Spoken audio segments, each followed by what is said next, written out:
Brothers and sisters, Assalamu alaikum wa rahmatullahi wa barakatuh. A'udhu billahi min ash-shaytan rajim. Bismillahir rahmanir rahim.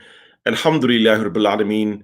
Wa afdalu salati wa atammu taslim ala sayyidina wa nabina Muhammadin wa ala alihi wa sahbihi rashidin. Again, we'd like to welcome you to our second class of the history of racism and resistance in America. Last week's class, we did spiritual grounding, and this week we will be going over the history of West Africans. And we at CAIR Michigan thought that it was important to start off the classes of this issue not discussing Black people as victims or disempowered people or Black people simply as chattel, but we as Black people have a history that predates chattel slavery, that predates Jim Crow, and some of the other topics that we will go over in upcoming weeks. So with that, I'd like to bring into the room this evening's presenter, Ustad Bilal Maxi, alhamdulillah, who I actually had the opportunity, along with Dr. Bilal Ware, Sheikh Mohammed Mendez, and others, that we were able to spend some time in West Africa together in Senegal, including visiting Gorée Island and seeing some of our roots. So this is more than just theoretical. We are a group of people who've spent time studying and learning from people in West Africa and have set soil and spent time over there. So without further ado, I'd like to excuse myself when we have Ustad Bilal with us. Assalamu alaikum. Wa alaikum assalam. Thank you very much for the illustrious introduction. Appreciate it, Imam, and it's an honor to be able to speak here with you all today. Alhamdulillah. So I'm going to excuse myself for now and bring myself back on a little later around the time for the Q&A. So the stage is yours, Ustadi. Okay, Bismillah. Bismillah ar-Rahman ar-Rahim. So thank you, everyone, again. Like I said, it was with great honor and humility that I was able to accept and be able to present today. And so, as Imam Dawood already shared, I'm going to be speaking today about some of the history of West Africans, specifically West Africans in the context in West Africa, Islam in West Africa, and also some connections that connect to our experiences as Muslims in America. And so I'll be sharing like two brief presentations. One will be about the kind of historical context and background to give us some of this kind of history that's completely separate from this idea of chattel slavery and the context in West Africa that gives the foundation for this religion in our nation. So with that, this is the first presentation. I'll share my screen. Just one moment.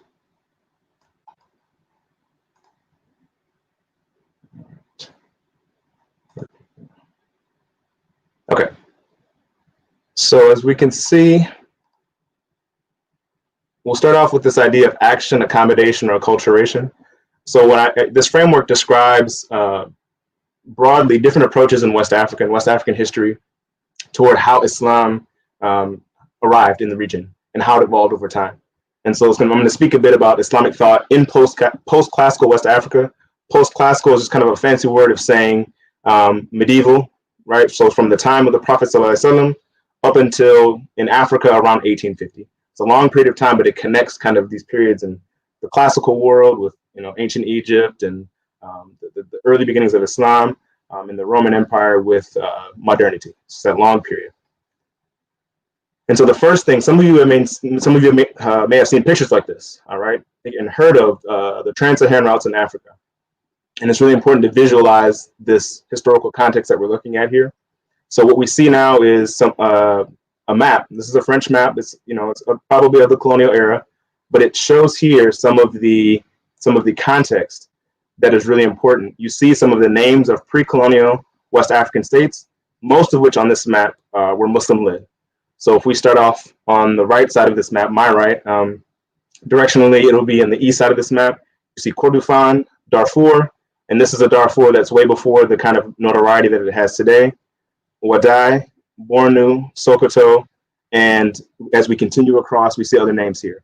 So when we think about these states, these were the early Islamic states of West Africa. Now I'm going to focus in here on this one right in the center, Bornu, because for West Africa, this is the most, Bornu along with Takrur, all the way over here in the Senegal Valley, are the oldest Muslim states in West Africa.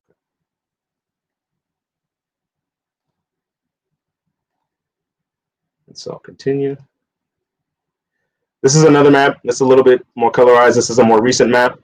It notably leaves off Kanem, but it just kind of shows the connections of the routes across the region.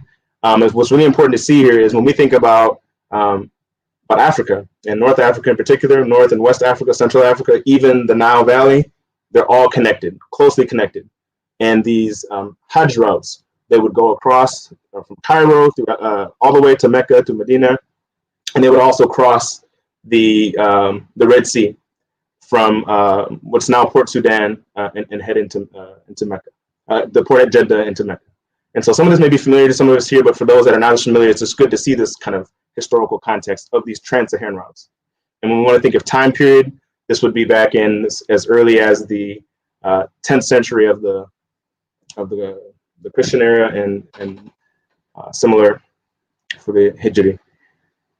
And so as far as the context I wanted to share, I wanted to open us up appropriately with Mushaf, this manuscript of the Quran. Now this is actually a picture of the oldest dated Quran in West Africa. It was actually found in the Borno region of Nigeria, and it's from the 17th century. And this actually is a picture of Surah Al-Fatiha. And what you all are probably seeing here that may be a little bit surprising to some of us is the fact that this Quran has notes all the way through it, in between the main body of the Quranic text. And I'll kind of use my cursor, if you can see it, to go across where we see Bismillahir Rahmanir Rahim. And then we have the rest of the Fatiha, and we have the decorations that are well known in the Bornu style. All around this is actually tafsir. This is tafsir done interlinearly between the lines of the text and around the text, because scholarship upon scholarship upon scholarship was done using this Quran. And these scholars in Bornu used justifications from the tafsir of, I believe it was Baydawi, to justify the usage of the Mus'haf itself for teaching and learning. And so for a more colorful and illustrative example of this same style in Bornu, I'll look at a separate example in just a moment. But I wanted to give us a context for this place in Africa, Bornu. So this empire in West Africa, Kanem Bornu, existed from the 7th century, before the 7th century. It actually existed from the 5th century was when it started. It could even be earlier, Hijri, and the 13th century and the 10th century in the Common Era. And so this early beginning of Islam in Kanem Bornu, there are legendary tales that even associate the beginnings of Kanem Bornu with the heroic story of Saif ibn Yahdan from the heroic ruler of Yemen. Those are mostly considered to be legendary accounts, but at the very least, it is known that the people of Kanem have an ancient history that connects with the Islamic lands, and are considered to be amongst the earliest in West Africa. And so another example of a Bornu Mus'haf, you see here when I mentioned the colors and the way the text is used for learning and scholarship, we can see here again the way in which we have the main matan, the body of the text, with the Bismillah and the Fatiha continuing, and we also have the scholarship and the learning of students and scholars around the text.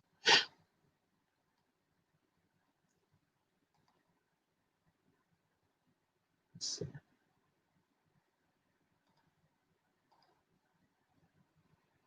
And so I've shifted from Kanem Bornu, and we've gone westward to what would become the Mali Empire. And so I'm doing this in very broad strokes.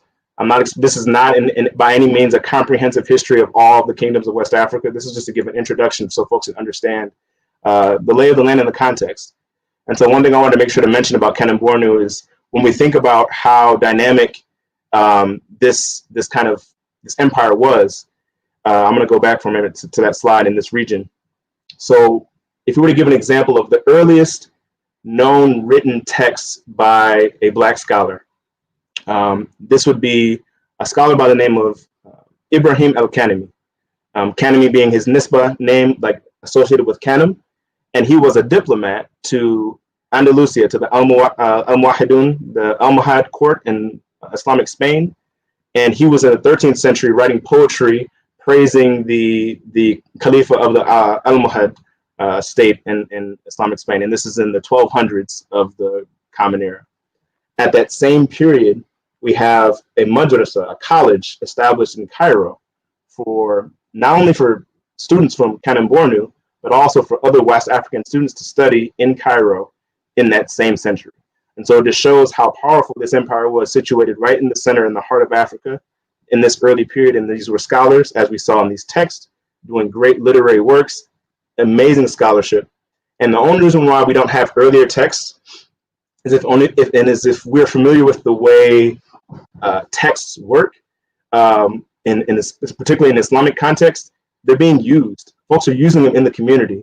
A common part of the West African tradition, and why you see this page here, is the fact that they were actually loose. Instead of them being bound, they actually kept them in carriers, and the pages of the Quran were loose because folks would actually use them, and they would give pages out in the community so that folks could use them and do scholarship upon. And so it gives an example of how highly used these texts are, and you can see the wear and tear over time. So you're not going to find a text from the 12th century because people are using it. It deteriorates over time. And so shifting now to Mali, the Mali Empire is very well known.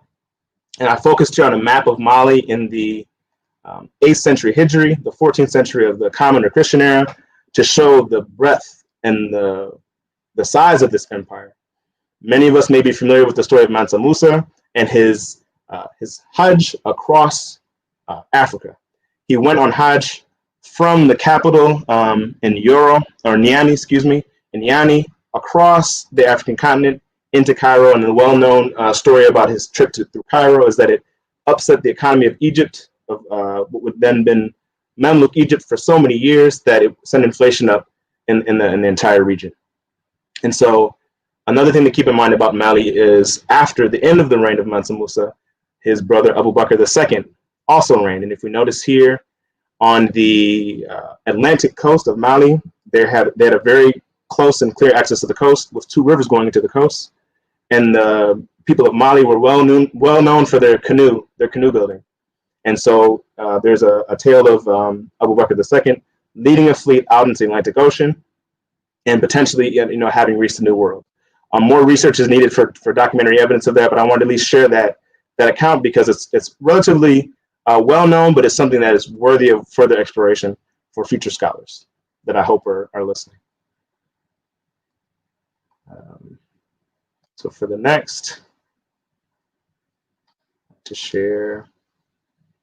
And so now I wanted to dig in a bit more about this context I shared about action, accommodation, or acculturation. So what I shared already about Kanem Bornu represents a great example of acculturation. You have legendary stories of Arab ancestors coming and founding the kingdom of Kanem Bornu. But you have a people today who claim these Arab ancestors. So Saif being one of the foundational figures in the legendary or the kind of documentary origins of Kanem Bornu, and they consider that to be one of their great ancestors. The reason why that's an important aspect of acculturation is folks who are in Kanem today, in Kanem Bornu, in that region in northern Nigeria, they do not consider themselves Arab, right? So they consider themselves to have an ancestor, a patrilineal line that is Arab, but in that region, they do not consider themselves Arab. And so what that shows is there is this close relationship between host and community that leads to acculturation of many peoples across West Africa. So this idea, this kind of mistaken idea of there being tribes in Africa that stay the same over time is something I want to make sure that we're all aware of is kind of a colonial fiction, right? People change. So you might hear about Hausa, Fulani.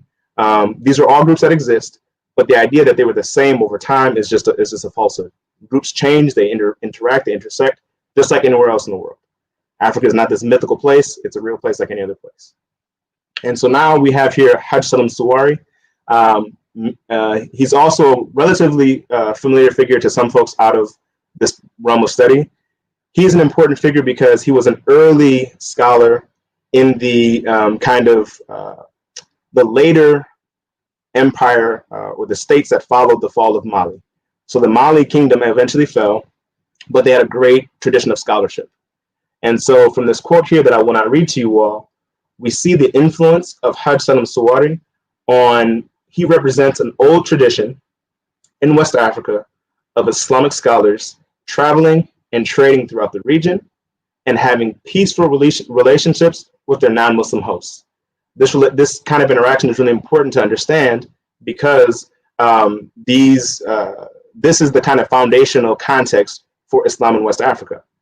Some of the earliest Arabic accounts of Muslims in West Africa actually have to do with the medieval kingdom of Ghana. It's very different from the Ghana of today. It's actually the technical site of where it would be is in Mauritania. But I share this brief account to say that in that kingdom, in medieval Ghana, there was a place for the pagan or the non-Muslim. There was a whole quarter of the city, of the capital city, Kumbisale, for the Muslims, so they could have their mosques, their worship, and their scholars, and they lived there at the behest of their hosts. And so that described the relationship, and still describes the relationship in some ways, of Muslims in West Africa to this day. But that's not the only tradition. So this is that would describe the tradition of accommodation. So for Kanem-Bornu, I would describe that as the tradition of acculturation. For Mali, and in the tradition of Haj Salam Suwari, that would be the tradition of accommodation. So they are still practicing and holding to their beliefs and traditions, but they respect and honor their hosts who are non-Muslim.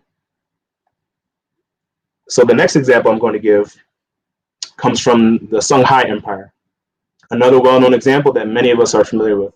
Songhai was an even bigger empire that shared the same land area as the Kingdom of Mali. If you were to look at it like a dynasty, you could say it's the dynasty that followed Mali. The only difference is the Mali Empire was ruled by Mandinka people, and the Songhai Empire was ruled by Songhai people. And these are the people that are in the kind of farther bend of the Niger River near this region of Gao. That is where they originate from. And so the Emperor Askia Muhammad, which many of you may have heard of, Askia Muhammad Touré, he led the Songhai Empire at its greatest extent. And he was a great patron of scholarship. And so Gao was the political capital, and Timbuktu was the scholarly capital of the Songhai Empire. The empire only lasted in a powerful form for about a century. But during that time, a figure who very significantly impacted Askia Muhammad Touré and later Islamic scholars was Al-Maghili. Al-Maghili was a Berber, I won't say Berber, was an Amazi scholar from Tlemcen in Algeria, more to say Algeria. And his stance was mostly uncompromising. So it was very different from the stance of Al-Hajj Salam Suwari. And so when we compare Al-Maghili and Hajj Salam Suwari, their approaches to Islam and non-Muslims in West Africa and Muslims who are kind of backsliding were relatively different. For Hajj Salam Suwari, it was not about da'wah. It was about the living practice and living peacefully with your neighbors. For Al-Maghili, it was also about peaceful practice, but there were certain conditions in which it was justified to overthrow corrupt rulers. And so the reason why I give both of these examples, and you all can read this here as well, is to show that in some ways, yes, these theories or these philosophies of accommodation, of acculturation, and for Al-Maghili action are in conflict in some ways, but they're also in some parts complementary. And so the reason why Al-Maghili is mentioned here is because his scholarship was one of the contributing factors to the revolutionary jihad states of the 19th century or the 13th century Hijri in West Africa. So if you've heard of, I'm going to go ahead very quickly, just put it and identify their names. If you've heard of Uthman Danfodio, if you've heard of Umar Tal, if you've heard of Nasr ad-Din, Sheikh Mutar al-Kunti, all of these scholars were in some way impacted by al-Maghili. Umar Tal's connections are not as clearly to al-Maghili because if you're familiar with the Sufi orders, al-Maghili was a Qadri, and he was a great Qadri sheikh in the tradition. And so Uthman dan Fodio, Sheikh Muhtar Kunti would have considered him one of their forebears. And so it is known that directly Uthman dan Fodio utilized the stance of al-Maghili, what he shared with Askia Touré 200 years before, that justified the formation of the Sokoto Empire. So this was the largest empire that appeared in West Africa in the early 19th century. And this was led by Uthman dan Fodio. If you've heard of Muhammad Bello, if you've heard of the Khalif in northern Nigeria, that is the institution that still exists from the Sokoto Empire. And so if I go back here, the states that are on this map, Sokoto, Messina, Futa Jalon, Futa Toro, those were all states that formed because of these revolutionary jihads. And the last thing I want to make sure to identify about these revolutionary jihads, given the context that we hear today about jihad, it's always this kind of very fraught identity. Many of us, most of us, if not all of us, are familiar with the idea of the Jihad al-Akbar, and all of the scholars in the region were familiar with that. The unique context in West Africa at this time, however, was that the entire region was being decimated by the slave trade. And so you had scholars here who took a principled stance against the slave trade, against the enslavement of Muslims on the one hand, and in some ways, some of them led to early ideas about, setting rules and boundaries around what slavery is. And so you had the slave trade steadily moving down the coast of West Africa, from starting in the Senegal Valley. So we heard about Gorée Island, we've heard about Bunce Island in Sierra Leone. The slave traders had to go all the way down the coast because the Muslims decided, while we didn't necessarily end slavery in West Africa, there was a stance that most rulers took: do not trade slaves to, at the time they would have called them the Christians, but to the white Europeans, because of their poor conduct with slaves. And so the reason why I bring up that example is the revolutionary jihad states were in some ways impacted and influenced by the destructive impact of the Atlantic slave trade in West Africa. It's not the only reason, because the other primary factor, especially for Uthman dan Fodio, was what he would have described as the backsliding of the Hausa Sarkin in northern Nigeria, and some of them attacking him, which led to the development of the state. And this was also true for Umar Tal and others in the region. Okay. And so with that, I'm going to pause because that was a lot of information. It was about 20, 25 minutes. So I want to kind of take a pause and give folks an opportunity to ask questions. I'm not sure if there's a way for folks to add in the chat. There is a second presentation that talks about some of the figures, but just to kind of situate some of what I shared, and hopefully it was comprehensible. Yeah. Yes, there actually is, Ustad Bilal. If anyone does have a question, there is a way that I can take the question that's being asked over Facebook or over YouTube and can add to the screen so you can see it.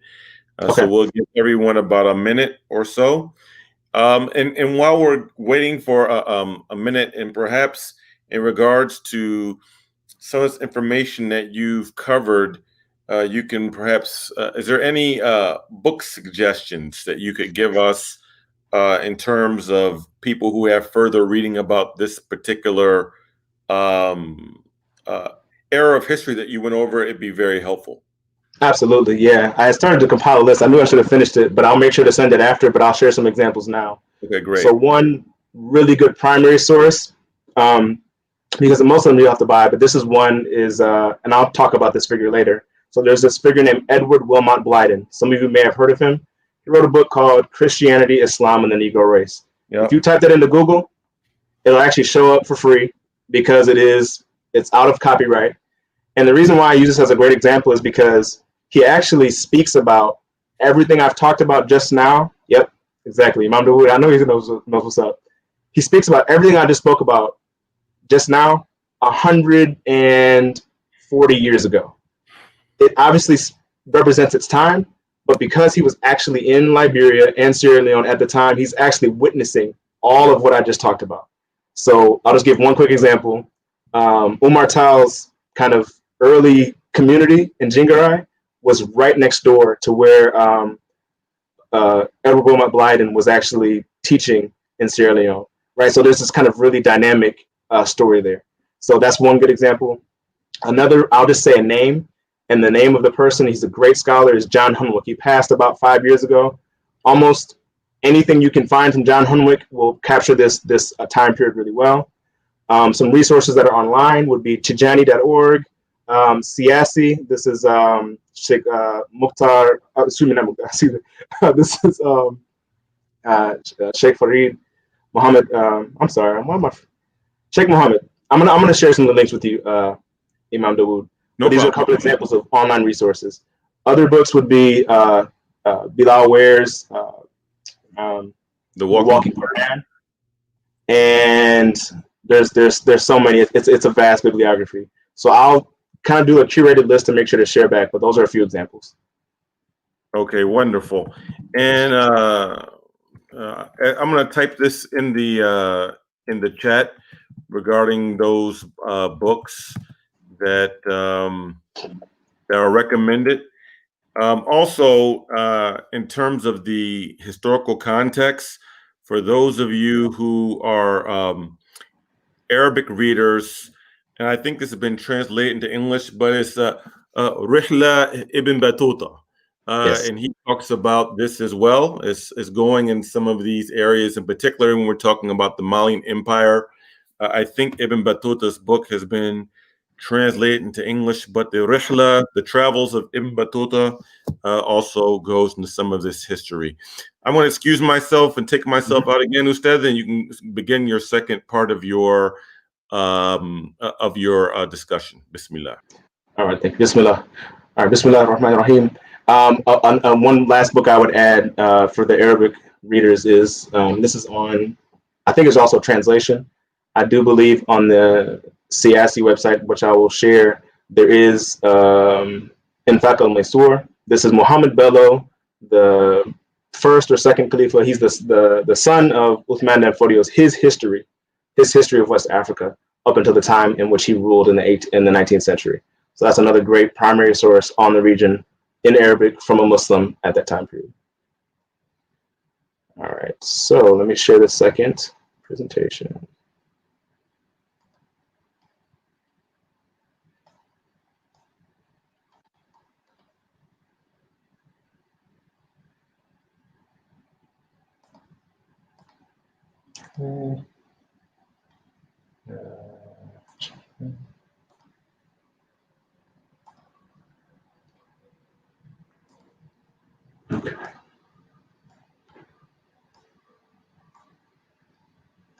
Okay, so for this second conversation, it connects to the earlier one. So I gave you the context of some of the different traditions in West Africa.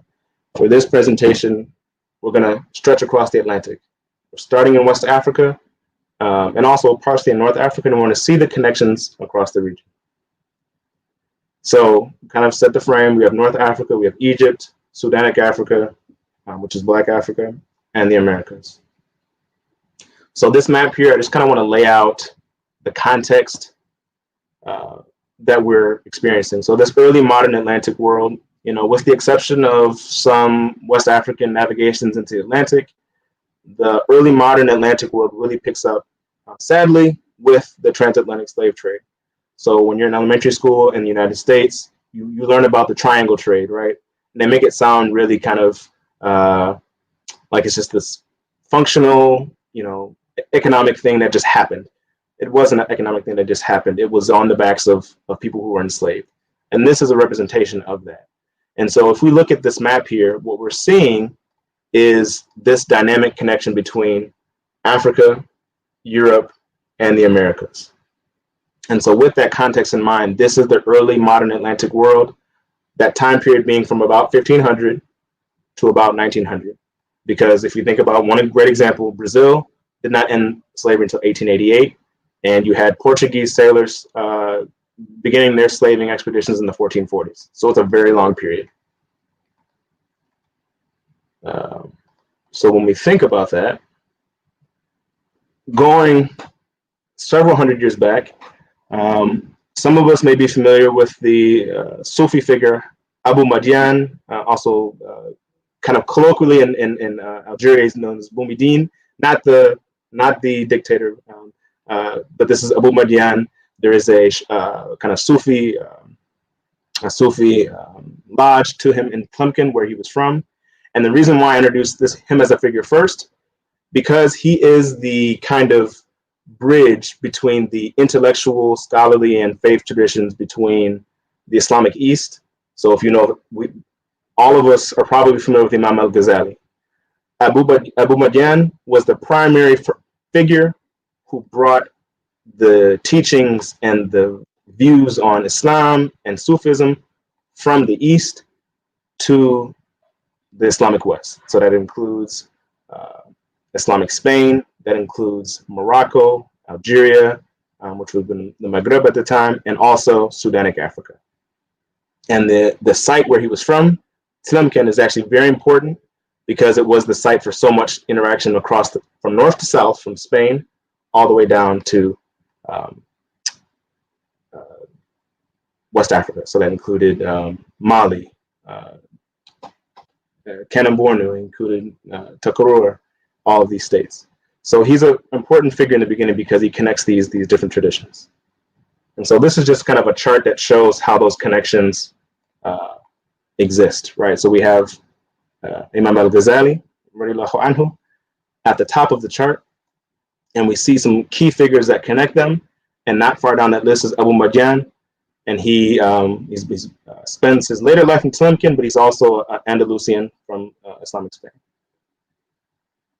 And so just to kind of give a sense of what I'm going to do here, I'm going to go through some historical figures to show how there's connections that go over time, connecting the Islamic Middle East, West Africa, with the Black Atlantic world. So another figure, also from Tlemcen, who, ironically, he was actually a contemporary, a near contemporary of al-Maghili, and al-Maghili was also residing in Tlemcen.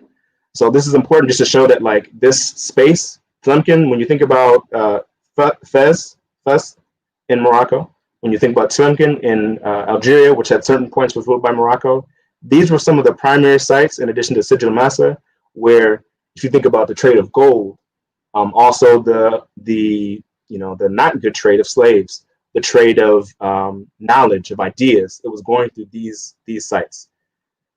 So Muhammad bin Yusuf as-Sanusi was actually the figure that was most responsible for the Aqidah, the really kind of succinct sharing of the Aqidah of al-Ashari, not at the basic level, but at a really in a codified way.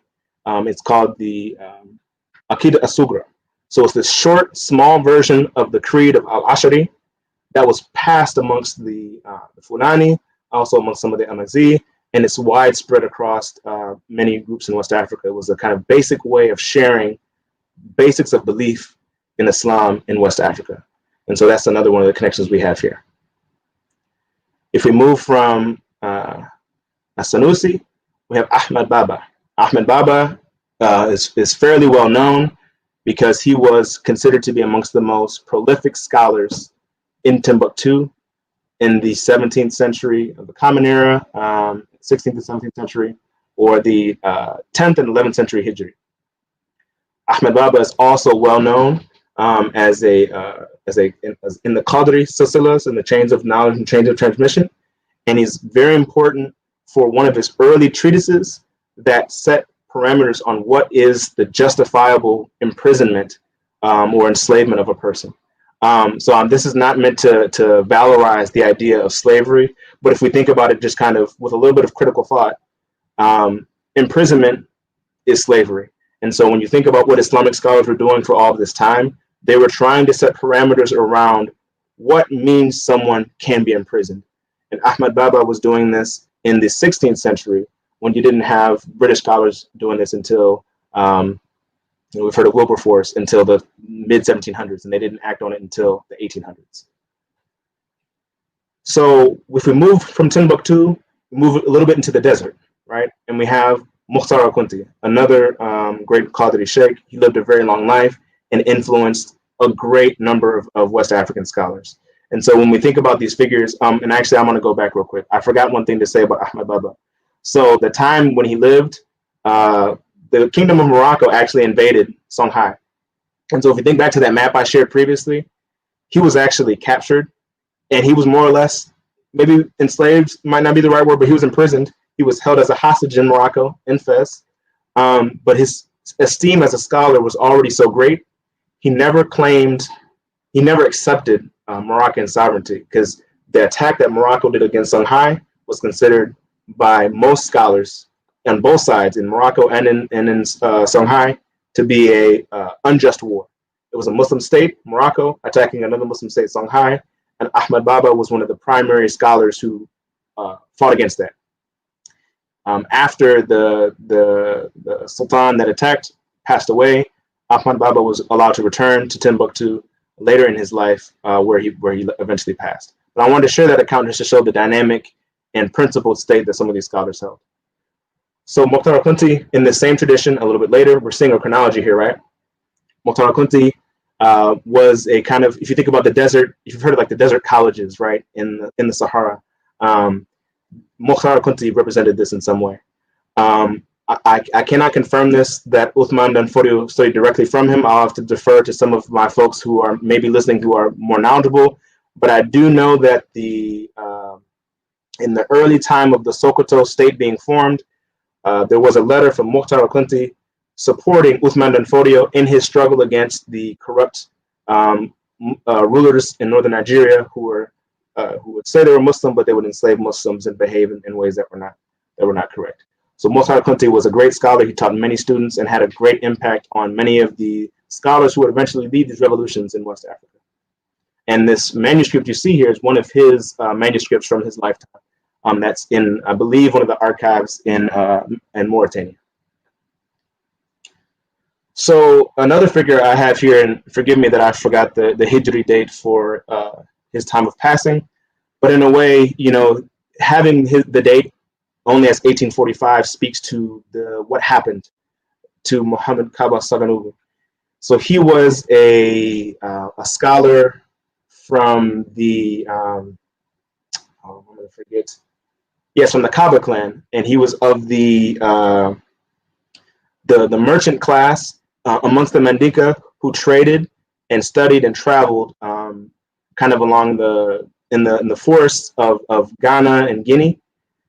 And he was captured and enslaved and taken across the Atlantic to Jamaica. So the text you're seeing here and what I've highlighted is a text that he wrote from memory after having not seen Arabic for over 40 years. This is a text he wrote or had someone scribe for him. So there are some errors in the text, and I retrieved this from, there's a center in Toronto where they've done this, the Harry Tubman Institute. And if you notice what I've highlighted here, it actually says the name of, excuse me, it says the name of, I'm having a moment, why am I forgetting? Let me just actually look closer. Oh, Abu Madyan. And so obviously Abu Madyan and Muhammad Kaba Saganubu, 600 years apart. So obviously he doesn't know Abu Madyan. What this is showing here is that the influence of Abu Madyan is showing up in Jamaica in the 1830s because of his influence on scholarship in the Islamic West. And so what we see here, it says Abu Madyan, oh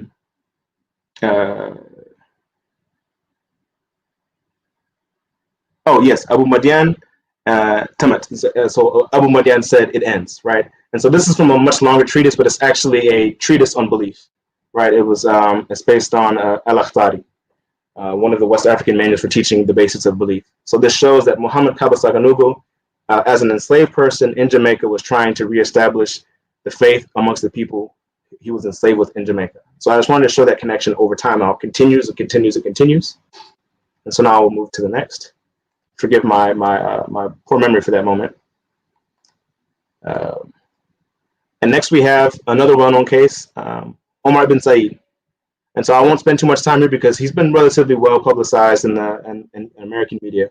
But he was enslaved in the late 18th century and spent, I think it was 50 to 60 years enslaved in America, and died before he could obtain his freedom, unfortunately. There are manuscripts that he provided, but the fact that he was able to continue to maintain his ability to write over his life is a great example of this kind of continuity. So this is not only Jamaica, this is the United States as well. Omar ibn Said. Another not quite as well known, but relatively known figure, Muhammad ibn Said or Nicholas Said. I put both names because for all we know and for all intents and purposes, by the time he passed, he went by Nicholas Said. And at some point in his autobiography, he says he converted to Swedenborgianism, Christianity. But that's not the important, that's not the thing I want to focus on here, because that is a part of the reality of our experience, right? When you're dealing with the challenges of enslavement, of oppression, these are the things that happen, and it doesn't necessarily take away from what Muhammad ibn Said, Nicholas Said, represents as a figure. And what he does represent is brilliant scholarship. So he was from Kanem Bornu, the place that I mentioned before. He was born there in the early 1800s or in the early 1250s Hijri. And as a figure, he knew up to 8 languages. He was actually enslaved by nominal Muslims, right? He was captured in a slave raid, was enslaved in the Ottoman Empire, ended up in Istanbul, and then eventually was given as a gift to a Russian prince. And he's not a gift, but I'm saying he was enslaved and was exchanged as though he was a gift to Russians. And eventually, when he gained his freedom, he ended up in the United States. He taught students in Detroit as a French teacher because he knew Arabic, he knew Turkish, he knew Russian, he knew Italian, he knew French. He taught Black students in Detroit in the 1860s. And then when the Civil War broke out, he decided to enlist, joined the 55th Massachusetts Regiment, fought in the Civil War, and then later continued to teach Black students in the South into the 1880s. So this is another good example of this rich tradition of scholarship and how it even carried forth in the United States, Muslim or non-Muslim. Another figure in that same kind of domain, and I mentioned him earlier with the book, Christianity, Islam, and the Negro Race. So as far as we can tell also, Edward Wilmot Blyden was a Christian from the time he was born through the end. But his affinity and his kind of closeness with Muslims during his time in West Africa was so tight and so close that he was given this nickname, Mukhtar, the chosen one, Abdul al-Karim. This is the name that the Islamic scholars of West Africa gave him as an honor because of how closely he worked with them, spent time with them, studied with them, was interested in their traditions, helped them interact with and engage with the British as colonizers, and position themselves for success and not have their our Muslim traditions overrun. So if you look at Sierra Leone today, that is where Blyden spent most of his later years. And the fact that it is a majority or largely Muslim today, probably as much due to Blyden in the way in which he facilitated a Muslim identity as a Christian friend, as a Christian allied, fellow brother in struggle, not unlike Najashi and the people of Abyssinia. And so he lived until 1912. And so he was actually born in the West Indies and migrated to West Africa amongst the Muslims. And so for this last bit, I'm getting into folks that other more contemporary scholars have done a lot better work on, and some of the folks here, so like Dawood Ahmed Faisal and Sati Majid, some who are with us now knew these scholars themselves. But I make this connection here and I put their names at the end of this list to demonstrate it is a continuous thread, right? It is a continuous thread. If we start with Abu Madian, if you notice, there was almost no gap in all of the scholarship I showed. Now, what some people may argue is Duse Muhammad Ali was from Egypt and he was Sudanese. That's not connected to West Africa. Well, I would implore you to look back at the map I showed. Sudan, was directly connected to West Africa, that was the Hadra. Sudan is intimately a part of this kind of this space. Egypt, I mentioned the madrasa, the college school that the people of Kanem-Bornu established in Cairo. Egypt is connected. Sati Majid was Sudanese, so that fits in that category. Dawood Ahmed Faisal, from one of the sites that I saw, one of his teachers was from Tumkin, right? Was from that place where sailors would meet and where people would cross the Sahara in Algeria, right? So this is another great example. And Dawood Ahmed Faisal is that link in New York, who always taught Sunni Islam from the 1920s, I believe, up until he passed. And also, please don't let me forget, because I am aware and conscious of the fact that this was a very male-heavy list. So I'm going to make sure I mention some great female scholars and leaders who I poorly left out. We have his wife, Sayyidah Khadija Faisal. We also have Nana Asmao from one of the daughters of Uthman Danfodio. We also have a whole tradition in Mauritania of women Quran teachers who teach young children to be students of the Quran. And so there are many others that I could share. And so with that, I want to open up for closing questions and make sure I give us all time, inshallah, for Maghrib. Jazakallah khairan, Ustaz Bilal. And we have one question here, but I want to highlight two things for those who are watching that I think are very important points. The first point that Ustaz Bilal said around the very end that is important for us to understand is that there is an uninterrupted chain of practice of Islam, starting from West Africa to the United States of America, of people practicing traditional Islam upon the Quran and Sunnah. Even though the amounts of those Muslims shrunk to a very small percentage in practice, but nonetheless, there is a chain of practice that was never totally severed or disconnected. So we have a continuous chain of practice of Islam in America amongst Black Americans, right? This is a very important point for us to make. Practicing the Quran and Sunnah, and as you mentioned, Al-Akhdari's very important work within the Maliki school of thought in particular. That's number one. Number two, you mentioned Nicholas Said, and I have his autobiography. And this is another point that we also can't romanticize the history of Muslims, because one of the important points was made.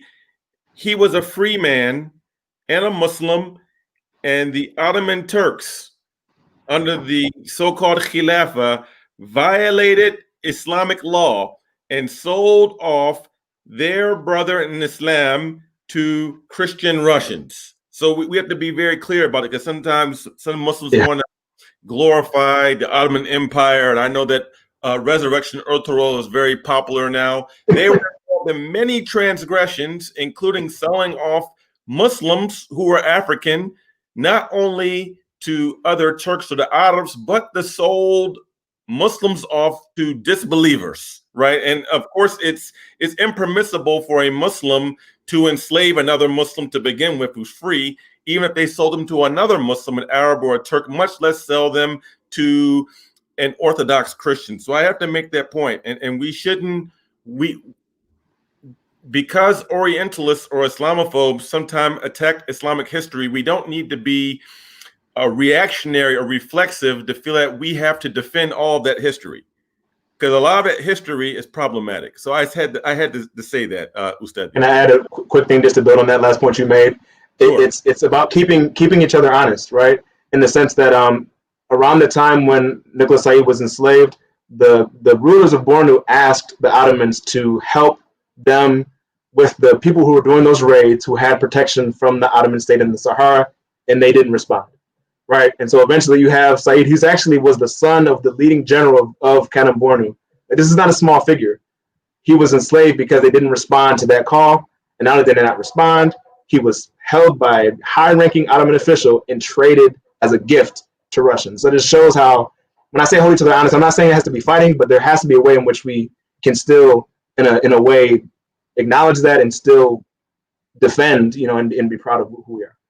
That's right. That's right. And also Nicholas Said, by the way, this is a man who was multilingual, had memorized much of the Quran, and also was a Haji. He made Hajj. He did. Right. He did. talked about this in his book. This wasn't just some regular Muslim. This was we could say is a scholar, and right, and ended up reportedly left Islam for Christianity, and God knows best whether he actually left Islam or only did it outwardly, but kept his faith inwardly. But specifically, he complained about the treatment of Muslims who were non-black against him who was black. So we can't, we have to be real about this history. Okay, so our beloved brother Jabril has a question I'm going to put up here for you, and you can read that, Ustadi, and respond. Yes, I would say absolutely, Jabril. That's a beautiful question. I would say it's absolutely. The groups then are non-black. Should I read the question? Folks can see it. Yeah, go ahead. Bismillah. They can see it, but read anyway, inshallah. Okay, so in terms of the historical accounts coming from different kingdoms and nations in Africa, given the history of religious tolerance and inclusion that was being practiced, do you think there is a connection to the notion that indigenous blacks in America are more inclusive or tolerant of other groups than our non-black counterparts? I would say emphatically yes, because there's this is where it's kind of like really nice being in kind of research institutions, because you have other black scholars who are studying some of the other stuff, right?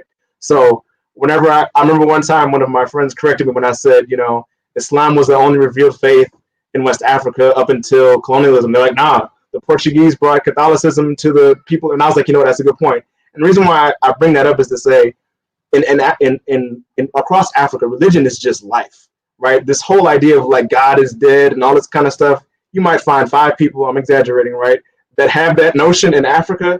But this idea of religion just being in the air, in the water, in everything, in different forms is there. We see it in the early accounts from Najashi giving safekeeping to the Muslims because of oppression from their people. Yeah, this is a different faith.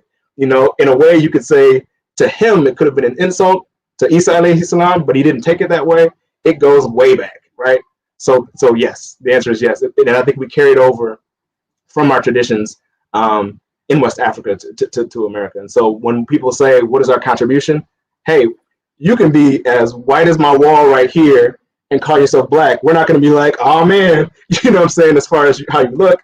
You can believe in some really crazy stuff, but we're still going to treat you with respect and respect it in some way. That's right. That's right. Is there another question? I know we've delayed Maghrib time and we don't want to delay it too long, but the class is until 8 p.m. We could close a little earlier if need be. But if there are any more questions for Ustad Bilal, we have 7 more minutes to deal with that. Allah willing, God willing. Inshallah.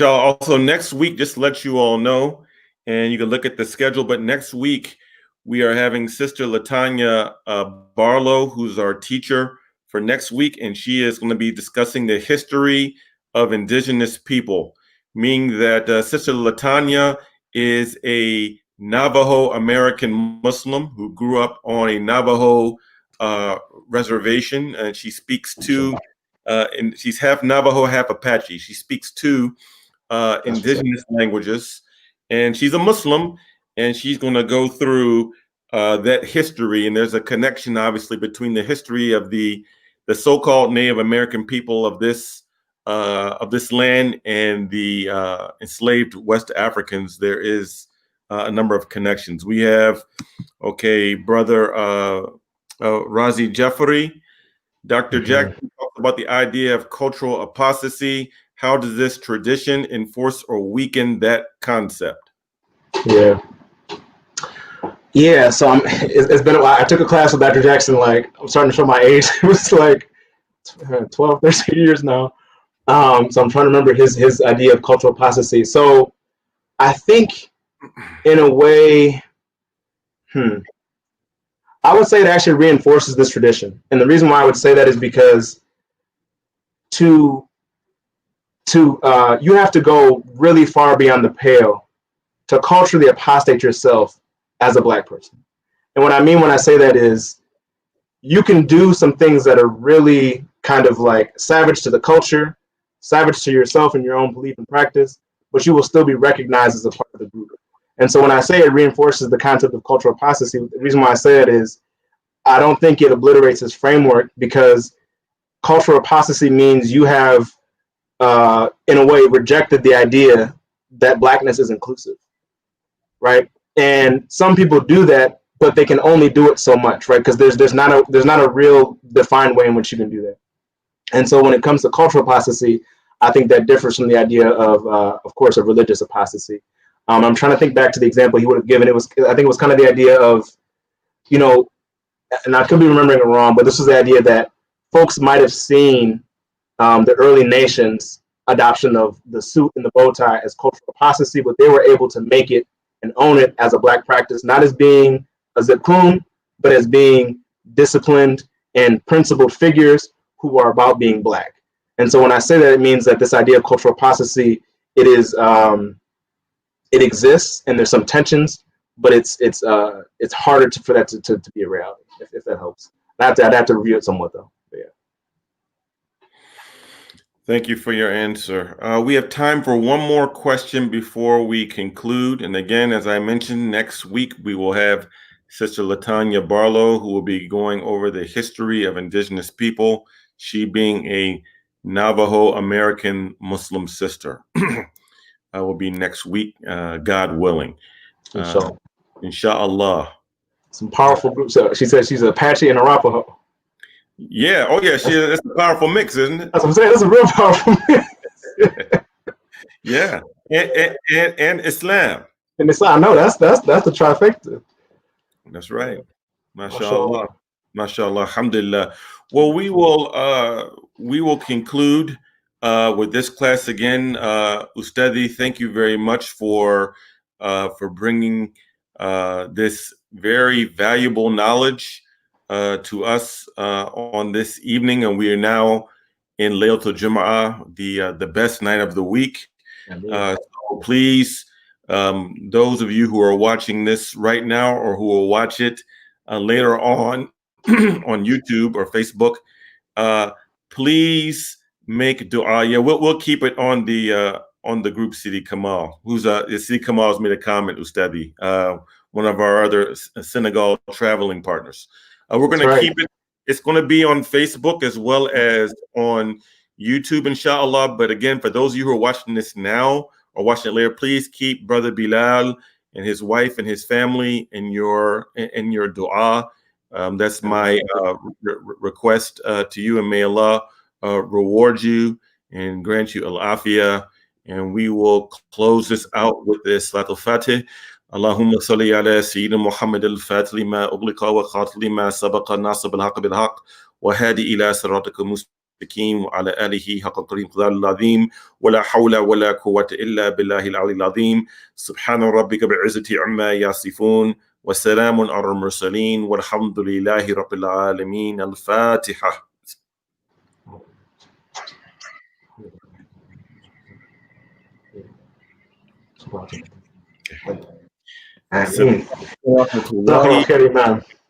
Allah reward you.